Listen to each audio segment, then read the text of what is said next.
Hi everyone, and welcome to On Alien Bodies and Magical Horror. My name is Zara Rahman. I'll be your host for the evening. Thank you all so much for coming out tonight. I am thrilled to have with me tonight Bora Chung, Mónica Ojeda, and Hevin Tekin, who will be doing our German readings later. Just to start with some short introductions, Bora was born in South Korea and brings a genre-bending range of experience and knowledge to her writing, including a background in Russian and East European studies. Shortlisted for the 2022 Booker International Prize, Bora is the author of Cursed Bunny, which we'll be talking about today, which was translated by Anton Hur. Please join me in welcoming Bora to the stage. Woo! Nice.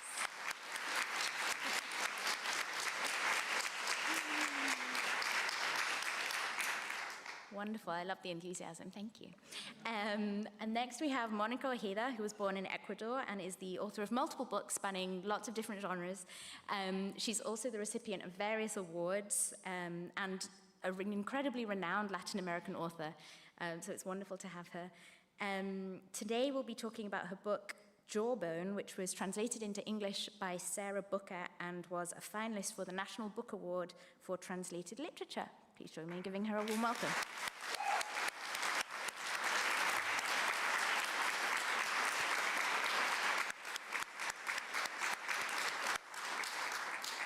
Okay, and we have, as I said, we have Hevin Tekin, who'll be doing German readings later on.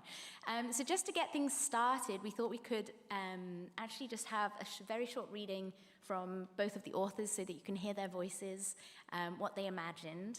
And yeah, so we'll start with Bora. Are you comfortable doing a short reading from Cursed Bunny?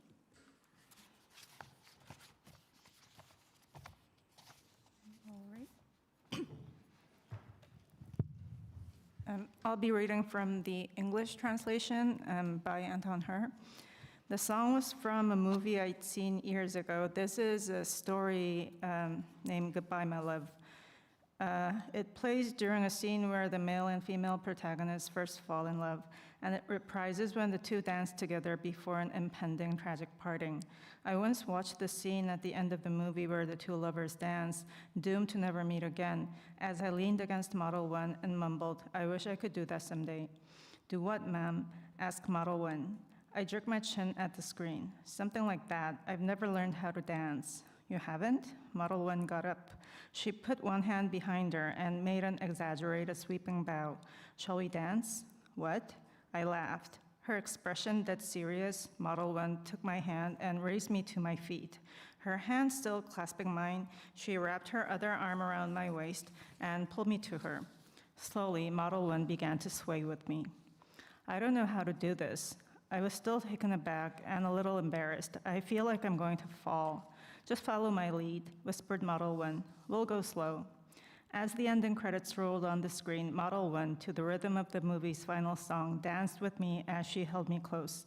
As I lay my head on the machine's chest and let myself be slowly led around the living room, I felt, for the first time, that she was not an artificial companion, but my companion, period. Thank you.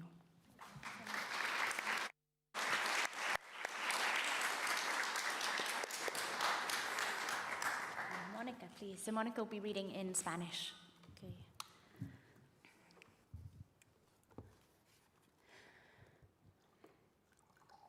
Hola, mi nombre es Anne y mi Dios es una luciérnaga escarchada. Canto Anneliese meneándose con una mano en la cintura. Dice que es mi amante y usa tacones altos de aguja. Se pinta los labios para besarme en la garganta y bailarme una lambada roja cuando estoy triste. Su traje brilla en las madrugadas. Sus uñas arrastran los cadáveres de los insectos estrellados que sacó de mi cabeza. Si necesitan saberlo, lo conocí una noche sobre el escenario chico de mi habitación. Cruzó sus piernas y me lamió la axila con sus pestañas. Su vestido soltaba leche y diamantes negros mientras arañaba los insectos más profundos de mi cráneo. Me llamó hija y yo lo llamé madre por su sonrisa vaginal abierta de ojos. Me dijo, solo las caderas anchas pueden parir las dimensiones del universo. Sus pestañas levantaron toda la tierra mojada de mi corazón. Aprende, dijo. El padre de la creación es una madre que usa una peluca y huele a Dior.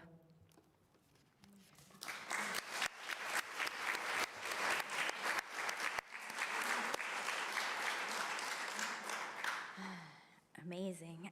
So we'll have a bit of a conversation before going into the readings, I think. So both of your books are terrifying in different ways. I found myself kind of holding my breath as I was reading them and then having to remind myself, like, keep breathing, this is so scary.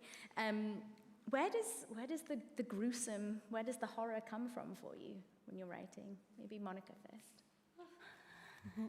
Well, thank you so much for the invitation. It's an honor to be here next to Bora, and thank you all to come. My English is a little bit rusty, but I'm going to try to do it the best I can. Well, I think that horror comes from me because I have been born in a country that is very violent. You know, Ecuador is a very violent country, and I was afraid when I was a little girl to even be in the street because I could be hit by a bullet, or I could be raped, or I could be, I don't know, kidnapped, which is how Jawbone starts actually, with a kidnapping. So being scared, it has been like a very central part of my personality. But when I write, I feel like I am not scared of anything. But actually, I am scared all the time. But when I write, no. I feel brave when I'm writing. Yeah. Do you see kind of putting that violence down on paper as a way of defense almost, or as a way of making real what's otherwise so intangible? I think that as a writer, you don't decide what kind of writer you are. You don't decide it. It's like a personality, you know? Maybe you can educate your personality, you can improve it, but you have these like details that makes you who you are, and you can decide that. Also, I think that happens when you are a writer. Like, I would have preferred to write on other things. I really do. When I read, I don't read horror. I read a lot of other stuff. I prefer reading poetry. I'm not such a horror consumer. But when I write, this is what I get. and I think it is because it's a way of making the scary part of the world appear less scary for me. Because in a book, I can think about it. I can think about things that make me afraid. Mm-hmm. And when I think about fear gets smaller. Mm-hmm. You know, that's what happens with fear and violence. I think that they are so big because they are quick and they don't let you think. You don't have time to think in a violent situation. That's why it's violent, because you can't think. Mm-hmm. They take that away from you. So writing is the opposite, is the sweetness of thought. Yeah, mm-hmm. That's such a lovely way of putting it. And I guess that also gives you some kind of control over what's happening. Bora, you're nodding. You've said before how writing helps you kind of make sense of being in the society that you are. Can you say a bit more about that?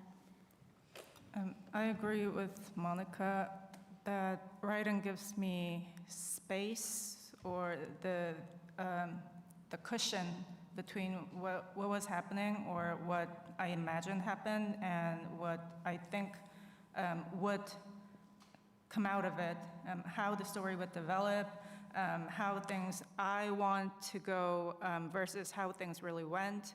And when I'm writing, as you said, I have control over how I want to make the story end.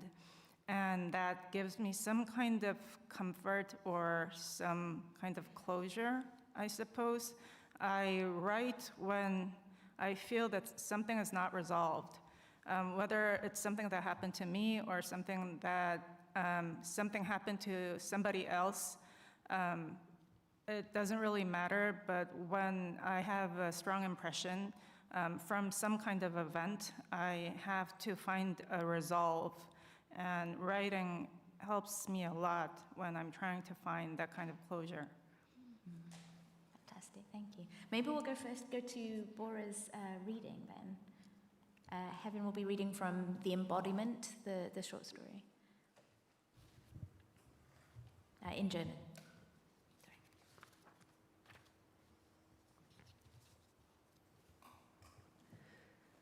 Als sie wieder zu sich kam, lag sie auf dem Boden. Warum liege ich hier? Mühsam gelang es ihr, sich aufzusetzen. Es dauerte eine Weile, bis sie wieder klar denken konnte. Die Anämie. Ich muss ohnmächtig geworden sein, als ich aufgestanden bin. Sie befühlte den Hinterkopf. Dort befand sich eine große Beule, das ängstigte sie. Plötzlich spürte sie etwas Warmes zwischen ihren Beinen. Habe ich mich etwa eingenässt, als ich das Bewusstsein verlor? Das ist so beschämt. Ich sollte hier sauber machen, bevor meine Familie heimkommt. Dieses Mal gelang es ihr, langsam vom Boden aufzustehen. Bedächtig durchquerte sie die Wohnung in Richtung Küche. Dort holte sie einen Lappen und wischte den Boden auf. Auch während des Wischens lief das warme Wasser unaufhörlich weiter. Etwas Rötliches zeichnete sich auf dem Lappen ab. Sie ging ins Badezimmer. Ihre Unterwäsche war ebenfalls mit rötlicher Flüssigkeit durchtränkt. Dem Geruch nach war es kein Urin. Vielleicht. Sie schlug ihren Schwangerschaftsratgeber auf, den ihr die Gynäkologin gegeben hatte. Rufen Sie das Krankenhaus an, wenn eins der folgenden Symptome auftritt. Eines dieser Symptome lautete: wenn eine größere Menge klarer Flüssigkeit ausläuft, wenn die Fruchtblase platzt. Ihr Bauch tat plötzlich weh. Der Schmerz durchströmte sie wie eine Springflut und ebbte wieder ab. Mit zitternden Händen rief sie die Gynäkologin an. Ihr Hinterkopf begann zu pochen. Eine junge Krankenschwester hob ab, die bei Erwähnung der Anämie, der geplatzten Fruchtblase, der Blutung und der Unterleibsschmerzen in Panik geriet. Ich bin allein zu Hause, was soll ich tun? Ich habe Kopfschmerzen von meinem Sturz. Wir schicken einen Krankenwagen, er wird bald da sein. Bewegen Sie sich nicht und bleiben Sie bloß liegen. Die Krankenschwester ließ sich schnell Name, Adresse und Telefonnummer geben und wiederholte: Verlassen Sie auf keinen Fall das Haus, der Krankenwagen wird im Handumdrehen eintreffen. Der Rettungswagen erschien tatsächlich in kürzester Zeit. Es klingelte und sie öffnete einer Gruppe von großen Männern, die sie blitzschnell auf eine Trage hoben und in das Fahrzeug brachten. An der Hintertür des Wagens stand ein weiterer Mann und half, die Trage im Wagen zu verstauen. Sie erkannte in ihm augenblicklich ihr erstes Blind Date wieder. Oh, hallo. Die Augen des Mannes weiteten sich, als auch er sie erkannte. Er sagte etwas zu ihr, aber die anderen Männer schoben sie weiter, sodass sie ihn nicht verstehen konnte. Der Mann schloss schnell die Türen, rannte zum Fahrersitz und startete den Motor. Die Fahrt zum Krankenhaus war ein Albtraum.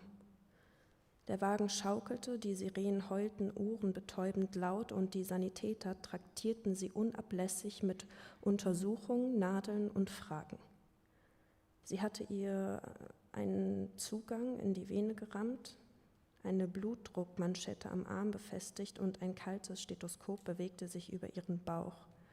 Ihr Kopf platzte fast vor Schmerzen und sie hatte das starke Bedürfnis, sich zu übergeben, aber die Wehen kamen nicht wieder. Trotzdem bewegte sich der Fötus immer heftiger. Nach Monaten der Inaktivität schien er nun mit allen Kräften aus der Gebärmutter springen zu wollen. Sie stellte sich vor, wie das Baby gegen die Wände des Uterus trat und schrie, ich möchte geboren werden, ich möchte leben, finde endlich einen Vater für mich. Die Sanitäter wollten immerzu wissen, ob sie Wehen spürte und in welchen Zeitabständen. Sie erklärte ihnen immer wieder aufs Neue, dass sie überhaupt keine Wehen mehr hatte und machte sich nun ernsthafte Sorgen, dass mit dem Baby etwas nicht stimmte. Diese Angst wurde zu einer dunklen Wolke, die immer weiter wuchs und sie am Ende komplett umhüllte. Sie packte einen der Sanitäter und flehte ihn an, der Vater des Kindes zu werden. In diesem Augenblick überrollte sie eine Welle des Schmerzes.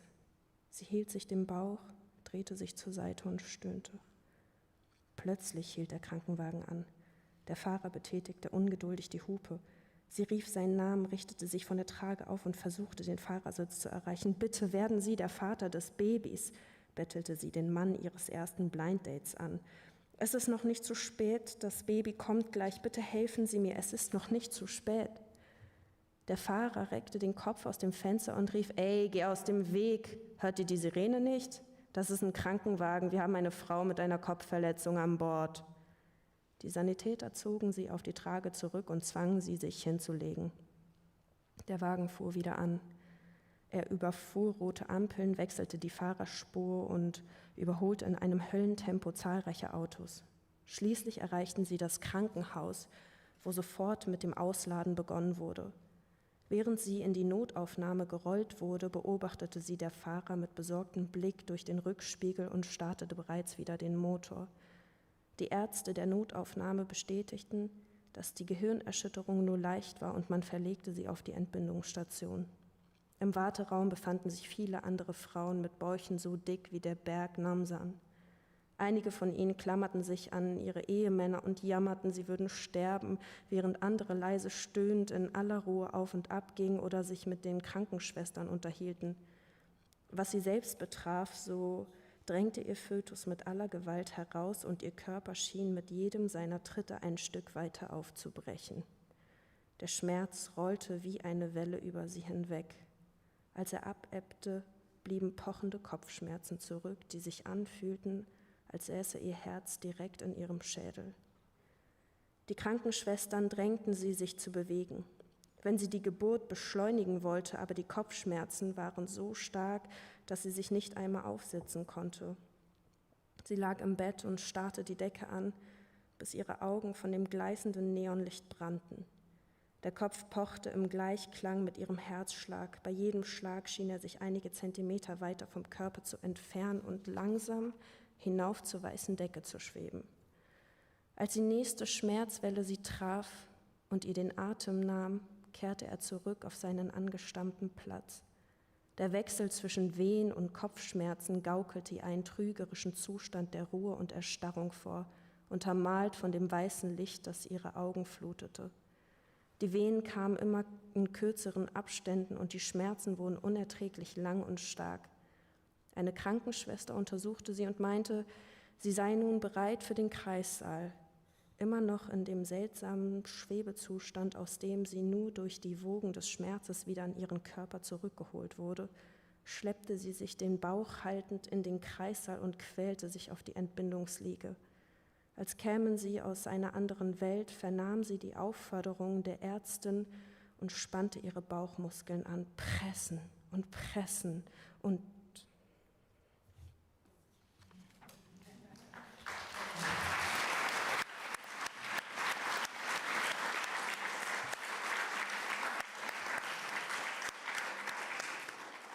Thank you, that was wonderful.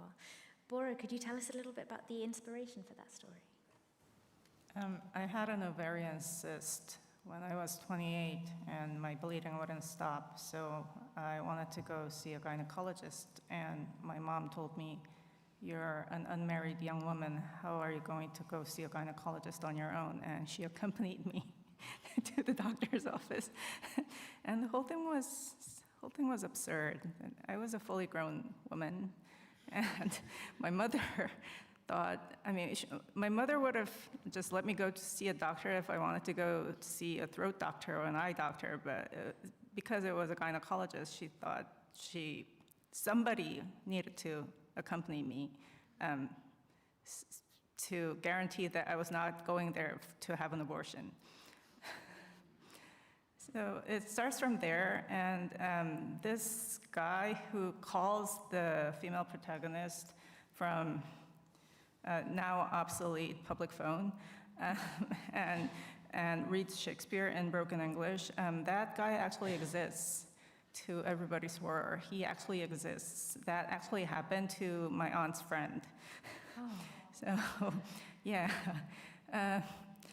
Yeah, real people are really weird. So it sounds like there's a shocking amount of inspiration from real life, given how gruesome your stories are. My stories are very tame. It's not just me, is it?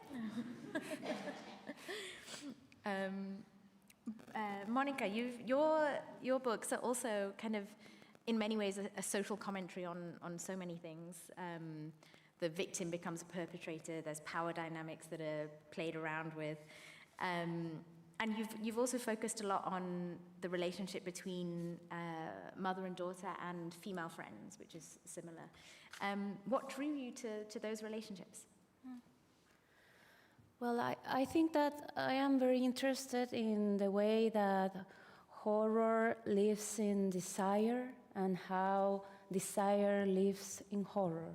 And in that way, we can understand that when we have relationships with people, I don't know, friends, with our parents, with our lovers, or whatever, there's always desire, and there's always fear, and there's always horror.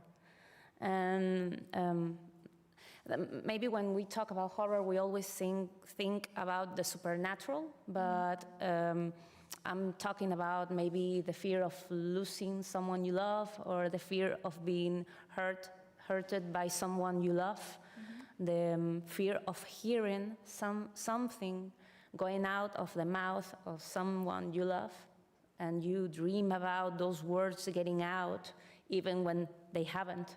And maybe they will, who knows. But that, I think, that is the core of horror literature. Then those are the fears in the real world, and then there is the supernatural world where we writers like to take elements, and because I believe that supernatural world is like a kind of when reality is so intense, no, it's so intense, you have to feed the monster that is the poetic mind, because you can't describe a real intense experience. You can't, you don't have words. So then poetry comes in. Poetry, symbolism, imaginary, and I believe that is the supernatural world, like what is the metaphor of the monster, of the vampire, of the cults, Lovecraft things, and all that stuff. I believe that I really like the tension that is between the supernatural and the real world. And I believe that my writing is like always in that tension, you know, but because I am talking about fears that are in the real world, and people just have to look up and think how I'm going to explain this that is happening to me. And they do it in Jobon. The girls in the novel, they invent a cult with a white god that is actually inspired by a literature class that they have, and they read The Whiteness of the Whale, which is the chapter of Moby Dick, where Melville, the main character of the novel explains that the thing that makes Moby Dick really fearful is not that it's an immense, very big whale. It's not that, but that it is white. No? So the girls that are in a school read this chapter in a literature class, and they use that to invent a cult where they invent this white god, which is a god with moving uterus. You don't know actually what is, if it's a girl, woman, or I don't know.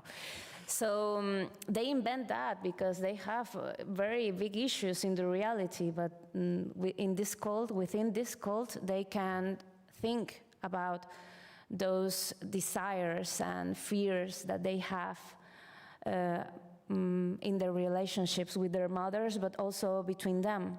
The desire that you have for a friend, for example. Yeah. So many ways we could go now. I read a review that said that Jawbone depicts the process of becoming a woman as the ultimate horror story. And I kind of like that because it just feels like such an accurate way of describing a period of life that's so often kind of really romanticized, but at the time it's a lot.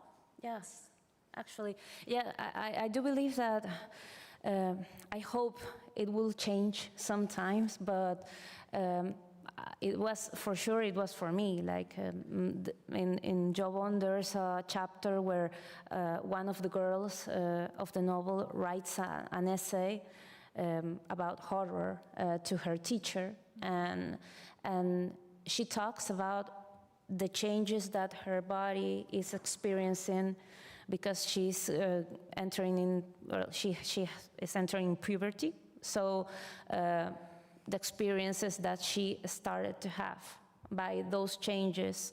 And I think that horror literature has explored that a lot, you know, even if we think about Stephen King and Carrie, and about that is really, really taking care there, but also in a lot of books. And I really believe that it is true, it is very violent, not only because your body is going through a metamorphosis and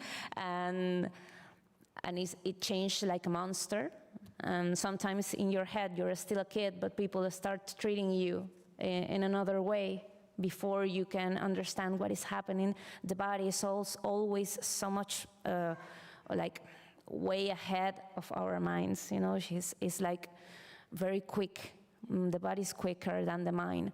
So I think that is something that I'm very interested in the horror that is incarnated in the body, and the way we move our body in a world where we are very, very fragile.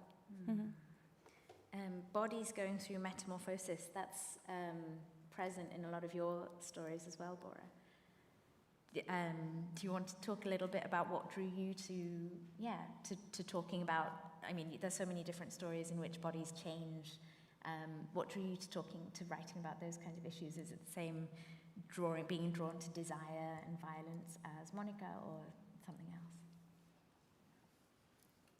else?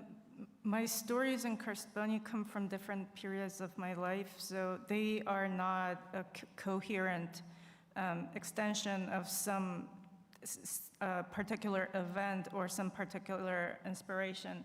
So they come from different inspirations, and with bodies, I was trying to depict different things.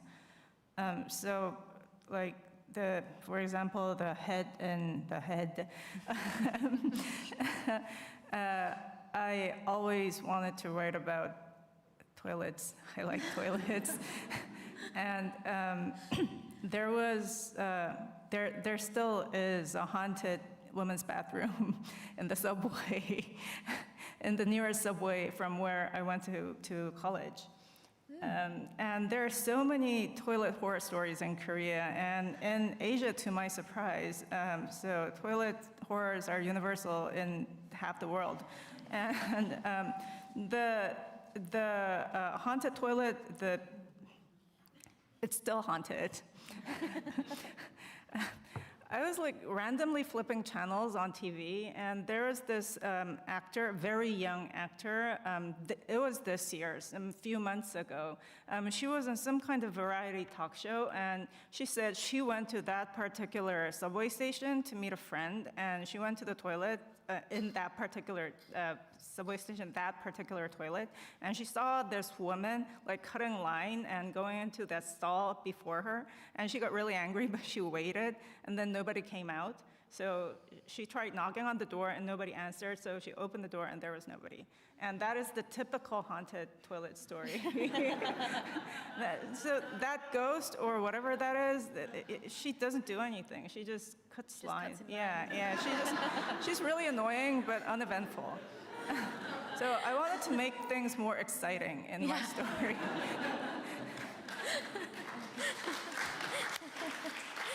I don't know why you're clapping, but thank you. I wonder what happened in her life to leave her just cutting in line as a ghost. I don't know. That kind of speculation goes to much darker places because a lot of crimes happen in toilets. A lot of crimes happen, a lot of crimes of sexual nature, and just last year, I think a stalker killed a subway worker. He was stalking her for more than a year, and he used to work for Seoul Metro, so he knew the shifts and the timetable, and he just followed her when she was working and when she was going to the bathroom, and he killed her there. So maybe Korean toilets should be haunted because there are so many unjust deaths and violence happening in there. This panel was described as discussing the feminist potential of magical realism. And I'm curious, do both of you consider yourselves as writing in the genre of magical realism, or is that something that a label that has been put on you after you wrote your book? Mónica, maybe? Well, for me, it's kind of difficult. I think that for all Latin American writers, it is difficult to think about magical realism because it is a concept that was like thought from the north to the south, and it was mostly Gabriel García Márquez. and it was like something that Gabriel García Márquez did in a very particular way. Still, I think that, of course, if we want to think about magical realism, we can find some particularities that makes it different from fantastic genre, but still, it's very difficult. I don't think about my writing as magical realism. I like to think about it like I said before, like writing that exists in the tension of the supernatural and the reality. And also, I like to take things I like to take elements from horror, but also from thriller. I like to take elements from also a lot of different genders, like formats, like poetry and essay. And I like to take, I don't know, different formats. So. I believe that from fantastic, I'm very, very interested in the unknown world and how we put words to describe the mysteries of human experience. And sometimes those mysteries are embodied in very scary imaginary. And I do believe that in the core of terror is the human spirit. So if we look very close to our fears, which we can draw like monsters and vampires and a lot of stuff like that, we see the most fragile and delicate part of ourselves. And because of it, we also see the good part of ourselves. So maybe that's a good introduction to the second reading that we'll have from Mónica's book. I believe this is chapter 2.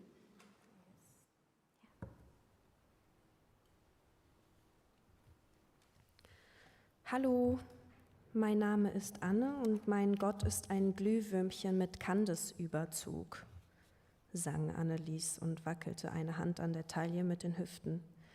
Er sagt, er ist mein Liebhaber und er trägt Stöckelschuhe. Die Lippen schminkt er sich, um meinen Hals zu küssen und eine rote Lambada mit mir zu tanzen, wenn ich traurig bin. Am Morgen leuchtet sein Kostüm. Seine Fingernägel pulen die Kadaver der zerquetschten Insekten aus meinem Kopf. Wenn ihr es unbedingt wissen wollt, eines Nachts habe ich ihn auf der kleinen Bühne meines Zimmers kennengelernt. Er schlug seine Beine übereinander und leckte mit seinen Wimpern meine Achselhöhle.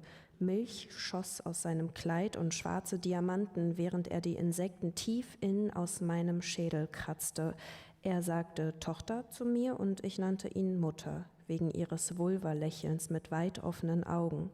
Sie sagte, nur breite Hüften können die Dimensionen des Universums gebären. Ihre Wimpern trugen die ganze feuchte Erde meines Herzens. Wisse, sagte sie, der Vater der Schöpfung ist eine Mutter mit Perücke, die nach Dior duftet. Fiorella und Natalia applaudierten ihrer Freundin, wie sie auf Zehenspitzen rezitierte und weißlichen Zementstaub aufwirbelte, mit dem Rücken zu einem Fenster ohne Scheiben, an dem die Tauben kauerten, die Analia ungewollt mit ihrer fetten, schwitzigen Hand aufscheuchte.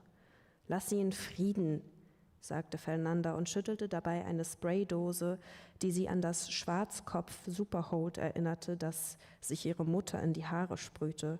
»Kann ich einfach nicht, ich will sie anfassen.« »Analia, es reicht. Lass die Tierquälerei«, rief Natalia. »Hör auf, sie zu erschrecken«, rief Fiorella. »Ich mache, was mir aus dem Arsch kommt.« »Und was kommt dir da raus?« »Hoch mit dem Rock und lass blicken«, sehr witzig. »Könnte wetten, du hast einen schrecklichen Hintern. Nicht so schrecklich wie deiner. Ha, ich mach mir ein vor Lachen.« Der Hall ihrer Stimmen gegen die Mauern schreckte die Geckos auf. »Sind das Reptilien oder Amphibien?« fragte Natalia. »Das sind Echsen, die wie Frösche aussehen«, antwortete Fiorella, die sich die Haare flocht.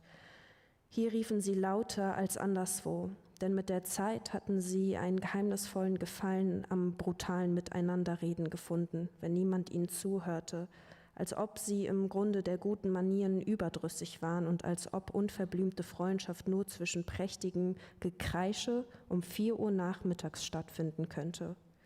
Annelies war es, die den Ort gefunden hatte. »Ich will euch was zeigen«, hatte sie zu ihnen gesagt, und seitdem kam sie heimlich hierhin, nach der Schule, um die Wände anzumalen, zu singen, zu tanzen oder um nichts zu tun, ihnen nur einige leere Stunden zu bewohnen mit dem manchmal frustrierenden, manchmal aufregenden Gefühl, dass sie hier drin irgendwas tun sollten, etwas, was sie in den Gliedern spürten, aber noch nicht ergründen konnten. Es war ein unfertiges Gebäude über 3 Stockwerke, gräuliche Struktur mit unregelmäßigen Treppen, Rundbögen und Sichtbeton. Fernandas Vater zufolge gehört es einer Bank, die bislang keine endgültige Entscheidung getroffen hatte, ob es fertiggestellt oder abgerissen werden sollte. Der Geist der Ruinen, der über die nackte Konstruktion wehte, zog sie alle an. »Unser Bau«, sagte Annelies. »Das gefällt mir, das klingt animalisch«, sagte Fernanda. Sehr schnell wurde es zu ihrem Anti-Eltern, Anti-Lehrer, Anti-Nanny-Sitz. Ein Raum aus gespenstischen Geräuschen, ein bisschen düster und zugleich romantisch. Seine Schönheit ruhte, so drückte es Annelies aus, in dem Hauch von Horror, in der Leichtigkeit, mit der man in Abgründe stürzte oder braune Schlangen, Leichen von Leguan und zerbrochene Eierschalen auf dem Boden fand. Fernanda mochte es zu sehen, wie die Natur das Tote mit Leben umhüllte. Das göttliche Chaos verschlingt die menschliche Ordnung, sagte sie zu den anderen.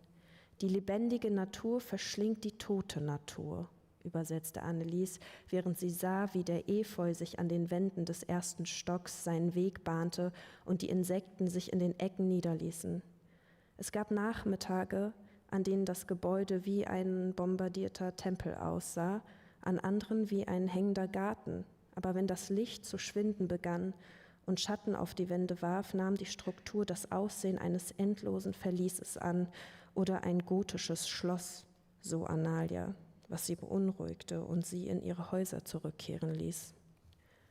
Fernanda und Annelies waren als erste der Gruppe über den Zaun gesprungen, der das Gelände umgab.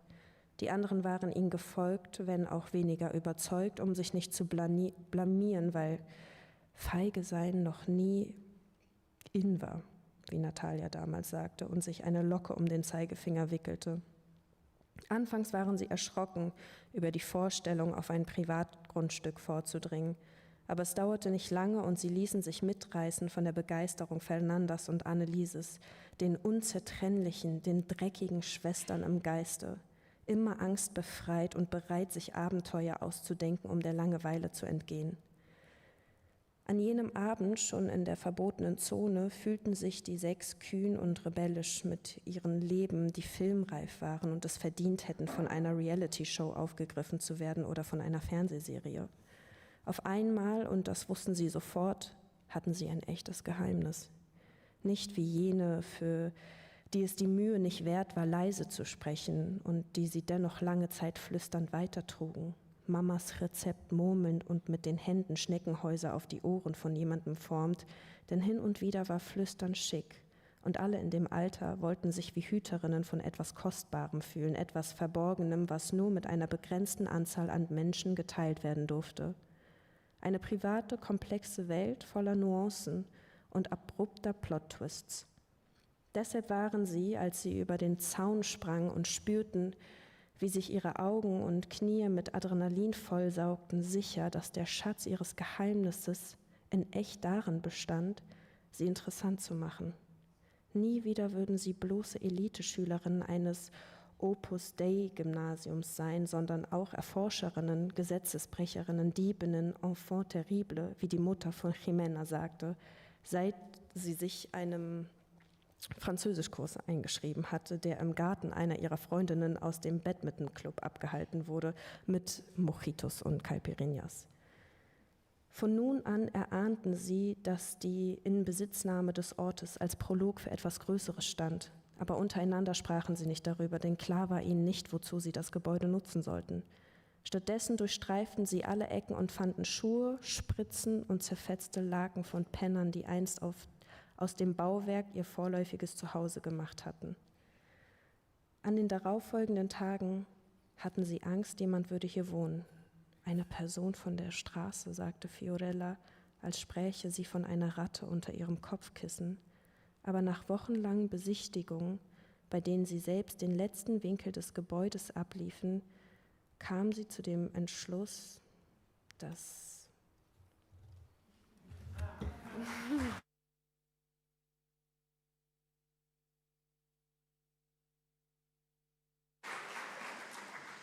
Thank you so much. Monica, can you talk a little bit about how you play with the roles of victim and perpetrator throughout the book? Because they're so... Yes, of course. Yes, because the novel starts with a kidnap of a literature teacher kidnaps her student. So the rest of the novel is like trying to understand how that happened, how a literature teacher goes that mad to kidnap her student. And then, of course, when you start reading the novel, you understand that, maybe Fernanda, that is the student that has been kidnapped, Fernanda has also made Clara, the teacher, her victim. And also the other girls have made the teacher their victim. And also the friends in the group, which they're this group of girls that were read in the chapter, and they're really, really good friends, but they are also very savage, and they're really wild, and they're in this period of life that they want to experience everything. Even the sordid things, the most dark things, they want to experience it. And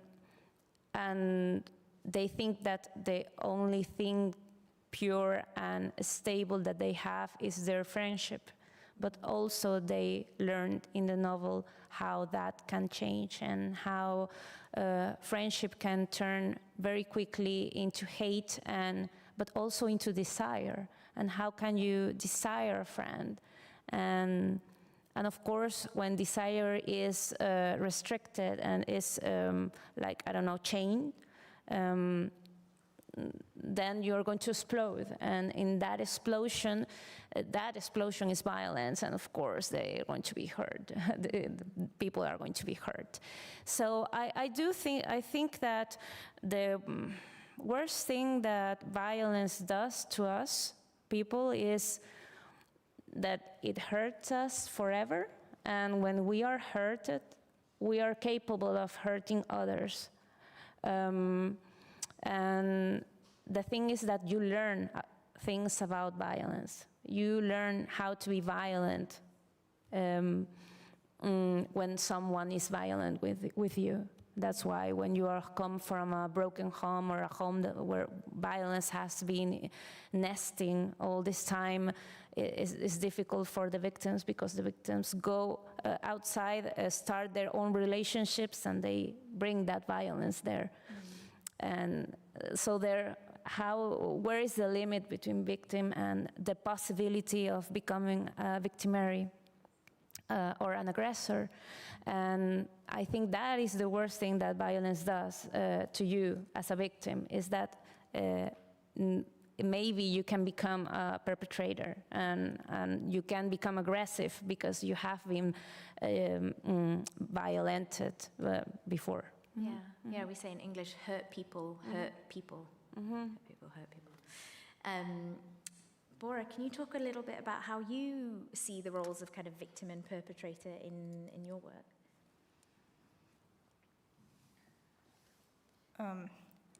I have to tell you, I've been a language and literature teacher for 12 years, so... Have you been scared? I was.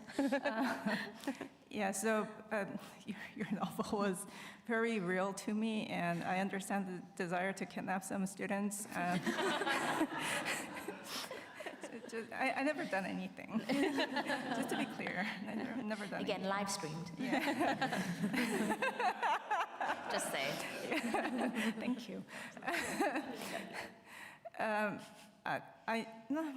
Well, maybe scars in the collection.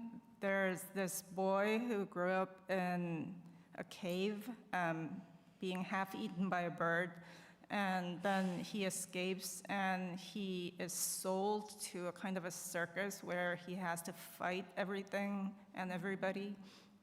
And then he finds out why he had to be stuck in a cave during all of his childhood. He finds out that he was not there because some one person was greedy or some one person was violent. It's because there was a system, and the whole village had to survive on his expense, and there was a person who was very desperate to save his family on his expense, on the boy's expense. So it's never that clear-cut, and it's never very easy to say. The legal system makes it easy to say who the victim is and who the perpetrator is, but I'm not sure. I don't think in case of child abuse or domestic violence, the victim and the perpetrator are that difficult to tell. But when you look at the perpetrator, maybe they have their backstories, and the victims will always have some kind of backstory, and it's the whole human experience, the whole human life is very complicated. Yeah, I feel like there are so many feminist elements, like whether you identify both of your books as magical realism or not, just to ignore the panel description for a second. I feel like there's so many feminist elements of both of your books in that they're playing with these supposed binaries in society. They're questioning, they're putting all these kind of social commentaries, they're playing with power dynamics. Bora, could you talk about how the genres that you've chosen to write in allow you to play around with the power dynamics in your book? I didn't choose the genres chose me. I never learned how to write, and I never thought I would be a professional writer. I thought this was something that could not go on.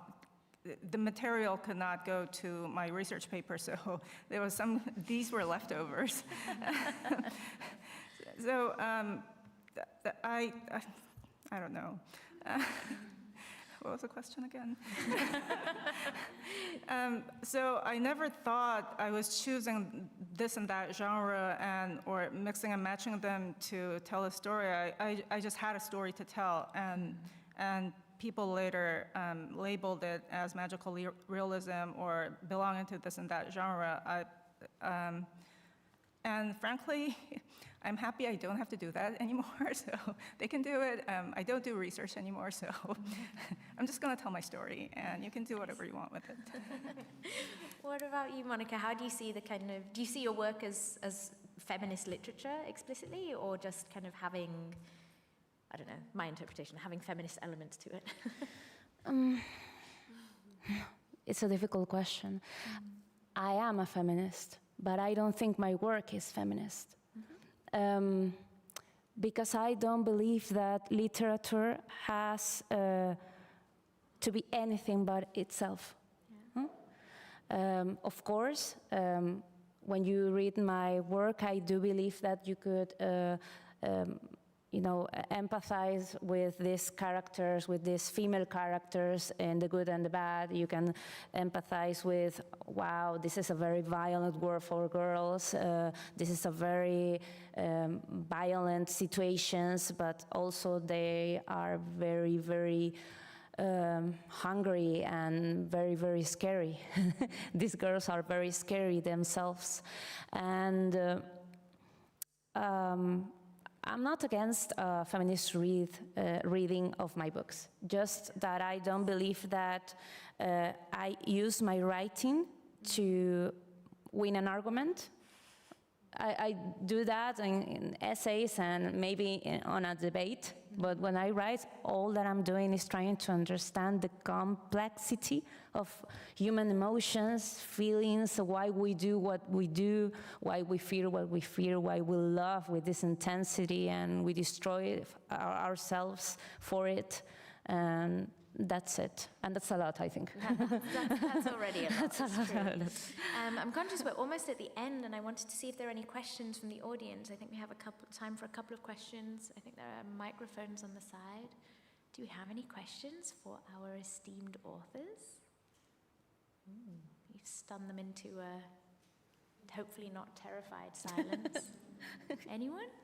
Oh, thank you. Yeah, we have one here. I think there's a microphone coming from behind you.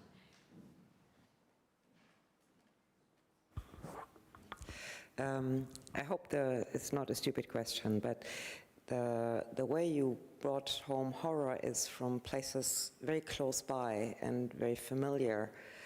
And horror oftentimes is the supernatural, the monsters, things that do not exist, but the kind of horror you write about is rather the horror that is very familiar.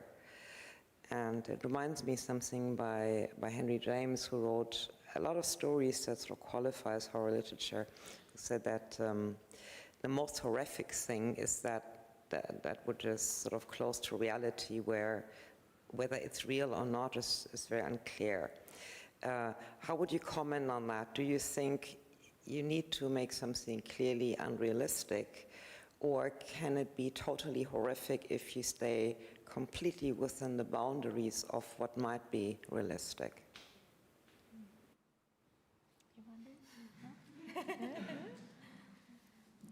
So going back to Scars, I wrote the story because I saw a documentary about the child victim of a very famous case, a very notorious case from the 1990s in Korea. The child has now grown up to be a man in his 30s, I think. His father cut off his pinky finger for insurance money when the boy was 11. And the father told him that we need this money to bring your mother back. And it turns out that the father had a whole lot of issues, you can imagine, including domestic violence. So the mother practically ran away to save herself. And she left her son with the father, partly because she didn't have any money to raise her son, or feed her son, basically, and partly because she thought this is a son in a very patriarchal, very Asian family. So the father would not hurt the son. That was what she thought. Well, the guy went beyond all the mother's imagination. So the documentary followed the guy, the boy, the victim, 10 years after the incident. And the father got rid of the pinky finger because if you can't put it back, he would get more insurance money. So, this is something that really happened. And the father was trying to tell the world that his son was crazy and his son was bad-mouthing him, and everything the son was saying about the experience is wrong, and he was trying to justify himself in front of the camera. And that itself was horror. That itself was abject horror right there.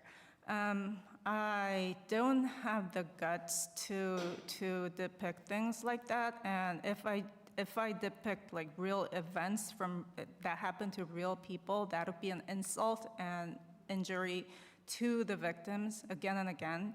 So I had to go invent a monster, and that was partly the reason. And I also hoped that the boy would grow up and defeat the monster. When you have a monster, you can defeat it. When you have a ghost, you can exorcise it. When you have something supernatural, you have a solution to it. So that's why I go that route. Instead of, I don't know, real people, you have to murder them, and then you're left with a body, and like, what do you do with the body? And that's a whole different kind of problem. Thank you, Bora. Mónica? Yeah, that's totally true. I was thinking about, I have this short story book, and in this short story book, I have this short story which is called The Flying Head.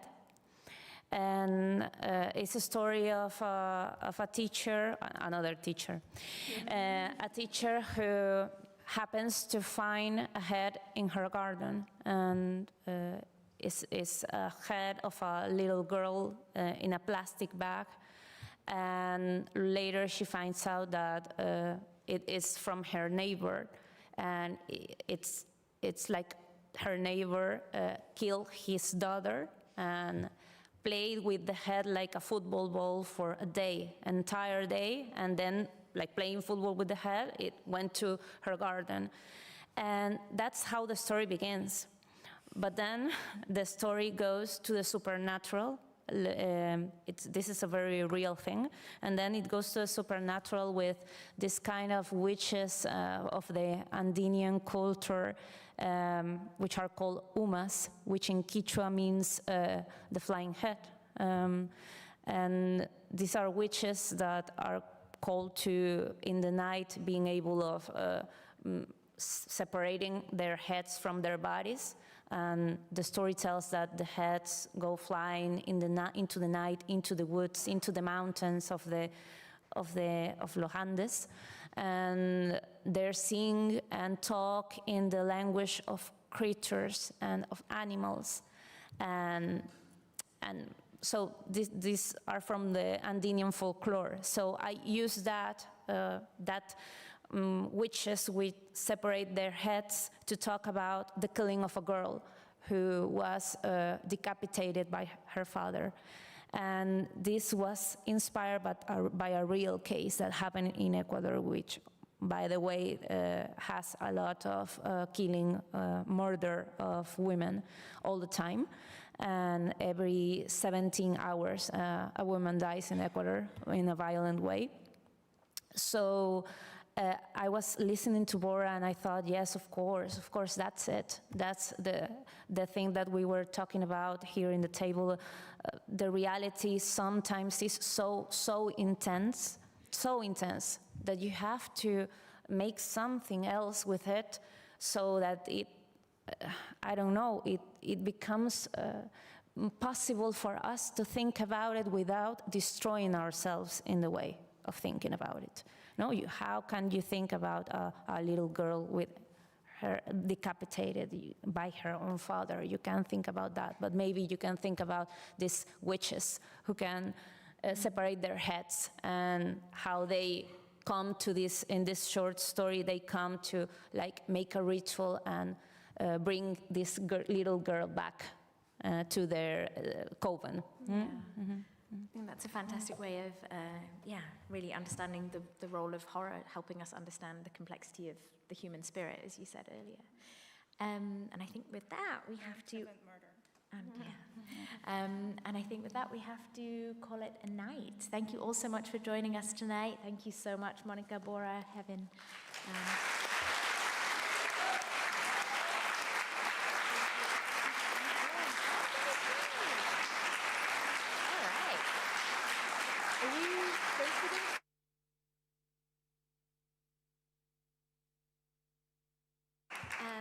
And will you be doing signings as well? No. Yeah, I think both Mónica and Bora will be doing signings out in the foyer, I believe, if you want to have a chat. Okay, thanks so much.